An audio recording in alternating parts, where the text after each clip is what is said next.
नमस्ते, मी Ashwini सैसम sister चॅनलमध्ये आपलं सर्वांचं खूप खूप स्वागत आहे. सगळ्यात आधी सगळ्या माझ्या गोड बहिणींना, दादांना आज होळी पौर्णिमा आहे.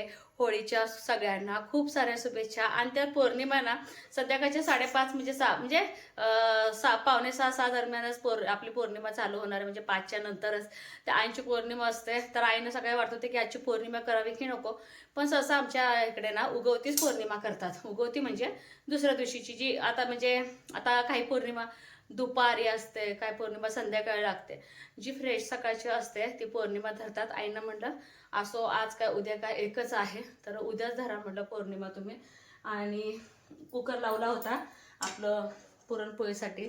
तर भात पण तयार झालेला आहे. ब्लॉग म्हटलं आधी पटापटा सगळं आवरावं. जसं की 3:30लाच मी सगळं सुरुवात केली होती. म्हणजे स्वयंपाकाला नाही, किचन वगैरे पुसून आधी आईंना वगैरे चहा केला, घर वगैरे झाडून, दुपारची जेवणाची भांडे, आणि तुम्हाला सांगते ते सगळं करून लागलीच कणिक ना खूप छान भिजून घेतलं. अक्षरशः सगळं कणिक पाण्यामध्येच आहे.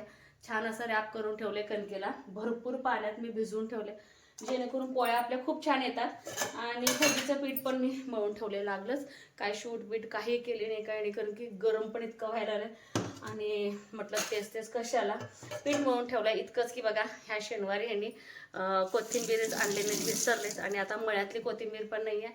आणि विशेष म्हणजे आता ऊन भरपूर आहे ना, त्यामुळे आता कोथिंबीर पण व्यवस्थित येत नाही. आज बिन कोथिंबीरचं सगळं आमटी भाजी करायचं आहे. तर आपली घरची डाळ आहे ही. तर हे घरची डाळ आहे. तर जितकं छान घट्टसर ना आपलं ह्याचं ना येळवणी काढून घेईल ना, तितकं आमटी छान होते. आणि आपल्या घरात येळवणी कोणालाच आवडत नाही. मला आणि परीला पण नाही आवडत. मला एकटीलाच. आई अगदी मापात अर्धी वाटीच्या खाली. सई आणि ह्यांना तर पत्त्याच आहे. तर थोडं अटरून आलं का मग ह्याचं मी थोडंसं पाणी काढून घेते आमटीसाठी. नाहीतर बघा आमच्या इथं तर बघा, आता कुणाकुणाचे मी ऐकते तर 2-2 दिवस कटाची आमटी खातात, 2-2 दिवस पुरणपोळी खातात. पुरणपोळी पण कोणाला आवडत नाही आणि धडकटाची आमटी पण कोणाला आवडत नाही. तर मला आवडतं बाई 2-2 दिवस. पण उद्या होईल राहील असं काही करायचं नाही, कारण की उद्या ग्रहण पण आहे आणि शिळं अन्न पण खायला नको, काही नको. तर आता जितकं लागतंय का तेवढं सगळं करायचं आहे. लागलंच ना, मी गुळ पण बारीक करून घेतलं, सगळं करते. आणि 5 वाजता सई पण येते. का माहिती पोरींची सकाळची शाळा आहे म्हणत, तर त्यांच्या शाळेचं मेसेज आलं नाही. पोरीचा मूड ऑफ झाला. पण होळी संध्याकाळी असते त्यामुळे थोडं टेन्शन नाही. तर पोरी आल्या की नाही मला रांगोळी वगैरे काढा सुरुवात करतात. दरवर्षी ना गव्हाचं काढा असतं. जे गहू आपण मशनीनं किंवा बडवून केलेलं असतंय का, त्याच्या ज्या काड्या असतात ना, त्या काड्यापासून आम्ही ना होळी पेटवत असतो असं छान डेकोरेट करून. ह्या वर्षी आपलं पण गहू लेट आहे आणि माझ्या कुठल्याच दिरांचं वगैरे कोणाचंच गहू झालं नाही. आता ह्या वर्षी होळी पेटवायची कशी हे कळे ना. गौऱ्या आणि शेण तर लागतं. शेणी ते आहे आपल्याकडे, गौऱ्या नाही. पण दिवाळीमध्ये आपण जे शेण उरलेले वगैरे असतं ते काय थापलेले असतात आणि काय शेणी गोळा करून आणलेले आहे. तर बघू आता काय होते का माहिती. आता हे मळ्यात येताना काय आणते त्याच्यापासून आता आपण होळी साजरी करायची आहे. खास करून मला माझ्या भाच्यांची आठवण आली आज मला, स्वरा अक्षूची. कारण की बघा 2 वर्ष सलग होळीला ती माझ्याकडे होती. त्यांना उन्हाळा सुट्टीला लागल्या की माझ्याकडे यायच्या. तसंही त्यांना उन्हाळा सुट्टी लागली नाही अजून, पण मला खूप प्रॉब्लेम त्यामुळे या वर्षी दोघी नाही येणार उन्हाळा सुट्टीला. तर पण मला आठवण यायला लागले. मध्ये मध्ये मध्ये आत्या आत्या आत्या अक्षू मध्ये मध्ये येत होते. तर पाणी काढून घेतले. लागलंच का नाही डाळीमध्ये गुळ पण मिक्स करून घेते. तर जास्तीचं जर पुरण असेल तर मी तर करते. आज तसं काय करणार नाही. तर तुम्ही अंदाजाने जितका गुळ घालता तितकं गुळ घालायचं आणि अर्धी वाटी साखर. खूप छान टेस्ट येते बरं का. गुळ आणि साखर मिक्स करून जरी पुरण आपण केलं का खूप छान होते. आणि आज मी फक्त वेलायचीच टाकणार आहे. वेलायची पूड ते पण थोडंसं शेवटी टाकायचं. लवकर टाकले की त्याचा सुगंध सगळा निघून जातो.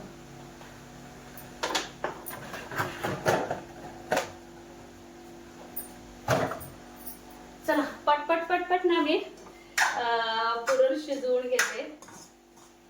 आणि सुंठ बडीशोप असो किंवा मीठ असो सगळं शेवटीच टाकायचं. पूर्ण त्यातनं जे लवकर टाकलं की नाही त्याचा सुगंध मग सगळं घरभर जातं. त्याचं जेवढं निम्म काय सुगंध आहे तर सगळं बाहेर जातं. त्यामुळं अगदी शेवटी टाकायचंय.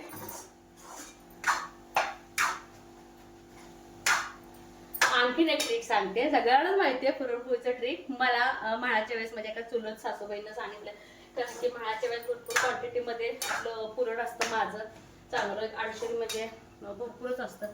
तर जोपर्यंत ते पाक आपण म्हणतो ना पुरणपोळीमध्ये बहुतेक गुळ जास्त झालंय, साखर जास्त झालंय, पाक जास्त झालाय म्हणून आपण घाबरतो.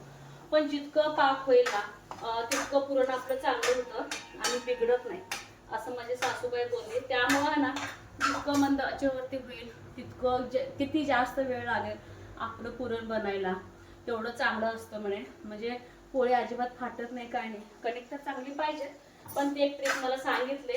तर अशा काय ट्रिक कोणीतरी मला सांगितलं का नाही, ती गोष्ट करताना ती व्यक्ती आठवत असते. असं कोणाकोणा होते ते मला सांगा, दाखवते. मग सगळं पुरण होऊ दे, मग मी आता बोलते तुमच्याशी.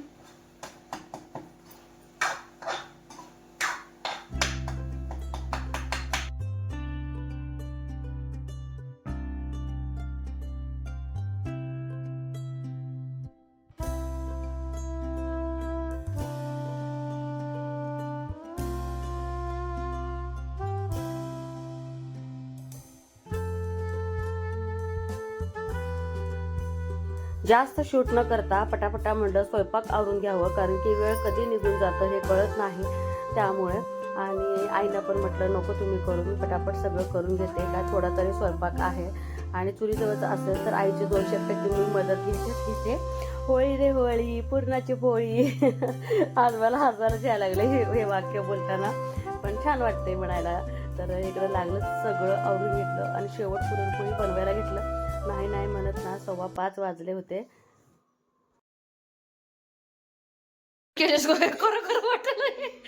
होळीमध्ये गोम विंचू साप टाकायचं असतंय. सापापेक्षा मला गोमच रिअल वाटायला. तो नको टाकतो, फक्त भाजून काढायचंय. गॅस बंद आहे, टाक. तर होळीमध्ये आम्ही ना हे टाकतो. अरे लय लांब टाकले हे, ही दिसायला आले परी कचवा. अच्छा तेच घे. असं बाजू भीती वाटली परी काय गोमाची. यस. आणि इकडं माझ्या पुरणपोळ्या सगळ्या झाल्यात. वरच्या 2-4 चपात्या बनवल्या, परत नैवेद्य सगळं रेडी. खाऊन टाक पुरण, संपले बरो संप. त्याला भाजावं की गोमाला नाही, असं ते बाई हाय असंच. नंतर पलटी मारू, ह्याला सेफ बिघडत तुझं एवढं कष्ट केलेलं. चला हे सगळं पसार आता आवरून घ्यायचंय. अरे बापरे. आणि इथं तयारी ह्या वर्षी नारळाच्या ह्याच्यावर भागवायचा तात्या. काढ. हा असू दे. अरे हाताने काढ की. हा पटपट होतंय. चल बाई आवर तुझं, तू एक आवरल्या पटकन होतंय. अय पोरा, हा असं लगेच वाकून होतंय. हा एवढी नाजूक रांगोळी होळीपाशी काढत बसल्यावर मग संपलं.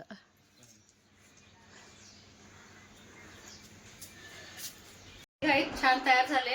आणि नको म्हणताना परीनं असं बंद घातलंय, सईनं असं क्रॉच घातलंय ते.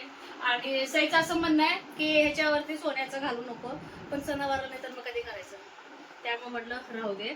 तर असे मस्त तयार झाले. पहिला तुला घालते, त्याशिवाय तुम्हाला होळी पेटू देणार नाही. आणि तर सगळी तयारी केली. तर दूध, तूप, आरतीचं ताट, वस्त्रहार, विंचू, साप आणि काय का गो फुलं, हे सगळं पहिलं तर मनूला घालूया. पहिले करते काय. हां. आणि इकडं ना नैवेद्य भरलाय होळीसाठी. एक अख्खी पुरणपोळीचा असतो आणि एक होळीत प्रज्वलित केल्यानंतर, असं 2 नैवेद्य. आणि हे बाकीचं आता आई कशाला भरले ते मला माहित नाही, पण आता आईने नैवेद्य भरून घेतले. त्या वस्त्रहार आता राहू दे. लय सजवली का त्याला. खाली पहिल्यांदाच ऐकले. ताटड परी मग ती वय ढोलकी, ती डमरू काय म्हणायचं त्याला. हाय की वर आहे लेंटल वर. सावकाश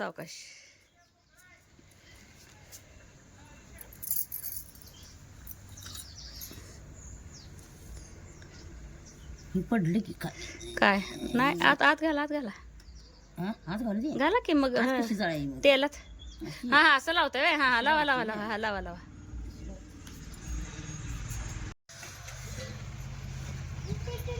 खोबरं ठेवले होते अच्छा मांडीच घालून करूया मला बी येत नाही अंतर. येत नाही का मला पण तसं झालं आता तुमच्या वरच झालं आज आता होईल असंच ना पहिला नैवेद्य 40 वर्ष झाले तर ह्या माझ्यासोबत ज्या सासूबाई आहेत त्या आपल्या आईंच्या चुलत जाऊबाई आहेत तर आई आणि आत्या दोघं मिळून एकत्रच होळी करतात. दोघांच्या सेंटर मधोमध अंगणामध्येच ना होळी पेटवली जाते. फक्त ह्या वर्षी हसायला इतकंच येतं आहे की ह्या वर्षी गव्हाचं काड वगैरे काहीच नाही, पण असो मनात भावश्रद्धा असेल तर काही हरकत नाही. तर आणि आणखीन एक मागं जो आर्यन म्हणून माझा पुतणा थांबला आहे त्याची एक आजी दरवर्षी असते तर ते 15 वर्ष झालं तेही आमच्या ह्याच्या होळीमध्ये सहभागी झालेले आहेत. त्यांची कमी मला आज थोडीशी जास्त जाणवली. तोही नैवेद्य वगैरे घेऊन आला होता. माझं नैवेद्य आत्याचं नैवेद्य दाखवलं आणि आर्यनचं पण नैवेद्य दाखवलं आणि तिघांचं दूध एकत्र केलं. म्हणजे हे म्हणत होते की अश्विनी तू ह्या वर्षी काय फेरी वगैरे मारू नको, दूध कोणतरी ओतलं तरी चालेल. तर होळी शांत करला दूध आणि पाणी कशासाठी करायला जो होळी पेटवला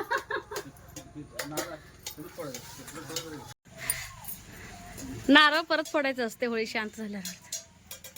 हा तिथं ठेवले बघा त्या कोपऱ्यावर बघू खोबरं ठेवले ठेवले ह्या वेळेस होळी लवकर हे होते बरं का. पटपट पटपट प्रोसेस करा.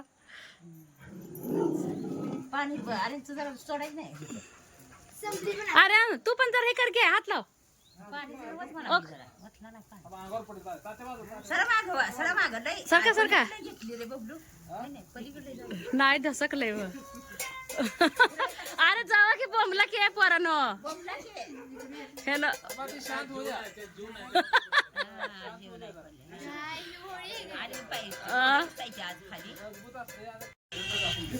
जावा जावा चल. जरा घ्यायला पाहिजे तू अलीकडे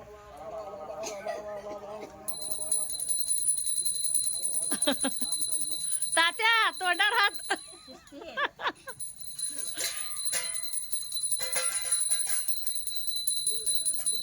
हा दूध टाकते. होळीला शांत करण्यासाठी शॉर्ट कर. जेव्हा होळी पेटवायच्या अगोदर नैवेद्य दाखवला ना त्यावेळेस कोरडा ओल्या म्हणजे खोबऱ्याचा तुकडा ठेवलेला होता. तर तुकडा काढायचा होता आणि तो खायचा असतो म्हणे आणि होळीला शांत करायचं असते. तर ते बायकांनी गोल फेरी मारून करायचं असते. पण आई आणि ह्यांनी म्हटलं नको अश्विनी रिस्क घ्यायला तू ह्यावर्षी. तर ह्यांनीच आज होळीला शांत केलं आणि कुठं खोबरं ठेवलं हे लक्षात ठेवायचं असतंय. पण नेमकं आमचं खोबरं 100% करपलं असणार आहे कारण की पटकन जो जाळ असा लागला ना खूप मोठा असा लागला. जळलेली राख सगळी भोवतीने फेकायची आजी का का का तरी आपला दोष असतो तिथे नाही निघून जात. हा हा हा हा आम्ही टाकून पूजा करतो भरून टाकतो आपण. हा निघाला का नको बाई जळलेलं काय करायचं एवढं खायला. हा हे काय तर उडायला आलंय. केसर काढून ये आणि खोबरं आता धरा. कसं खायचं एवढं करपलेलं आता. ती ठेवलाय त्यानं ती नको म्हणलाय खाय हे नको खायला लई करप का बरं खायचं ह्यातलं ती चांगलं असतं खाली हे हा ती ठेवलाय त्यानं आता कसं काढायचं तुकडा. कोळसाच आहे आ? आमच्या इथं आज हरभरा भासते ते आत्या ह्याच्यावर तवा ठेवून सोलापुरात. होय सगळी गोल करून बसते ती घरातली. आईचं काय कुठं आहे आईचं त्या डोकं दुखतंय काय हो. हे धरले म्हणते जरा दुखतंय का खरं सांगा. आज म्हणत होते नाही किती दिवस दुखतंय जरा आपलं हे आहे की नसायच्या ना मग दुखतंय ना. आमच्या घाबरले उगच मला डोकं दुखतंय मलाच होते सगळं त्रास. तर आत्यांचं पण गेल्या वेळेस मोतीबिंदीचं ऑपरेशन झालंय म्हणून अनुभव आहे म्हणून विचारले आत्याला. आमचे डॅड बघतात मग बघून तर सांगतील की आईला घाबरते. माझं आजची मला काहीच कळलं विचार कर. आणि 2-2 माणसं दिसतील का ऑपरेशन केल्यावर? नुसतं हाणायला लागलं तर मला काहीच कळलं नाही. इतकं मुक्काम केला. किती दिवसानं कमी येते? त्यानं मग ती गोळी दिली ती नाही, गोळी आहे ना ती दिली. दिले गोळी आणि ड्रॉप बदलून दिले. गोळी खाल्ली. ए चला गाव होय ना, 2-3 गोळ्या दिसतील ती गोळ्या खायला. होय ना. चला जरा सई परी आल्यावर डबल गोळ्या खायला लागली. मग आई तस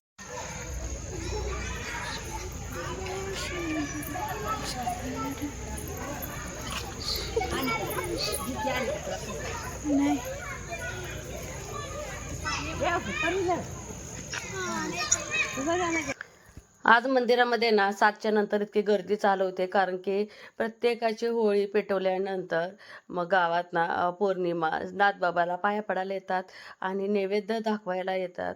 किती जरी कामं असली मळ्यातले असो किंवा गावातले असो, तर सगळी बायका वगैरे आज येतात. खरंच खूप छान वाटते. त्यानिमित्तानं आम्ही सगळे भेटतो, एकमेकांना कुंकू लावतो, हळदी कुंकू, एकमेकांची खुशाली वगैरे विचारत असतो. आज ना इतकं भारी प्रसन्न वाटत होतं ना मंदिरात आल्यानंतर. आणि तुम्हाला सांगते, नारळ एक विसरला होता घरात, म्हणजे वरनं नारळ पडलंच नव्हता. माझं आणि पलीकडच्या सासूबाईंचं नारळ आणायला लावलं होतं. म्हटलं गर्दी व्हायच्या अगोदर आधी नैवेद्य वगैरे दाखवून घ्यावं. परत नारळ फोडायला गेली आणि इथं आमच्या सगळ्या चुलत सासवा आणि जावा वगैरे जे आहे ते एकमेकांना कुंकू लावून हे बघा हसत खेळत खुशाली विचारत असतो. सगळ्यांना एकच टेन्शन की अश्विनी उद्या ग्रहण कसं पाळणार, कारण की ह्या वर्षीचं ग्रहण खूप मोठं आलं आहे. त्यामुळं कसा वाटला ब्लॉग?